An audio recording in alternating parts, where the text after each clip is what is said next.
అన్న వచ్చే ఆదివారం మా చెల్లి పెళ్లి ఉందన్న, మీరు తప్పకుండా రావాలన్నా. సరే తమ్ముడు, తప్పకుండా అందరం వస్తాము. సరే వెళ్ళేసి వస్తాను. ఓకేరా తమ్ముడు, వెళ్ళిరా.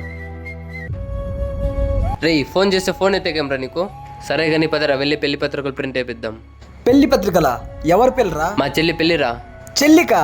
అప్పుడే పెళ్ళేంట్రా? రే ఇది మంచి సంబంధం రా, ఇలాంటి సంబంధం మళ్ళీ మళ్ళీ వస్తుందో చెప్పు, అందుకే చేస్తున్నాం రా.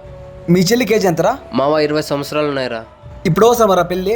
రే అబ్బాయి గవర్నమెంట్ జాబ్ రా, నెలకు 2 లక్షలు జీతం, చెల్లి జీవితాంతం సంతోషంగా ఉంటుంది కదరా. రే ఒక అన్నగా నీ ఆలోచన కరెక్టేరా. సరే గానీ నిన్ను ఒకటి అడుగుతారా, చెప్తావా? చెప్తారా. అతనికి ఏజ్ ఎంత ఉంటుందిరా? 30 సంవత్సరాలు ఉంటాయిరా. రే 30 సంవత్సరాలు ఎక్కడ, 20 సంవత్సరాలు ఎక్కడరా? 10 ఏళ్ళ గ్యాప్ రా. నాకు దీన్ని బట్టి ఏమర్థమైందంటే మీ చెల్లి మీకు భారం అయిపోయిందిరా. రే ఏంట్రా అలా మాట్లాడుతున్నావు? సరేరా, నాకు తెలిసినోడు ఒకటి ఉన్నాడు, వాడికి 30 సంవత్సరాలే, మనిషి చాలా మంచోడు, వాడికి ఇచ్చి చేస్తారా? ఎలా చేస్తాం రా? మరి డబ్బులుంటే ఇస్తారు కదరా. రే మీ చెల్లి కంటే ఒక లైఫ్ ఉంటుందిరా, తనకి గోల్స్ ఉంటారా, ముందు అది గుర్తించండి రా, ఈ పెళ్లి గిల్లి కాదు. నాకు తెలియలేదురా. మీ చెల్లి లైఫ్ లో సెటిల్ అయినాక సరే పెళ్లి, అప్పుడు తన లైఫ్ ఎలా ఉంటుందో ఒకసారి ఆలోచించుకో. రే మావా సారీ రా, నేను ఇంతలా ఆలోచించలేదురా. ఇప్పటికైనా మారండి రా.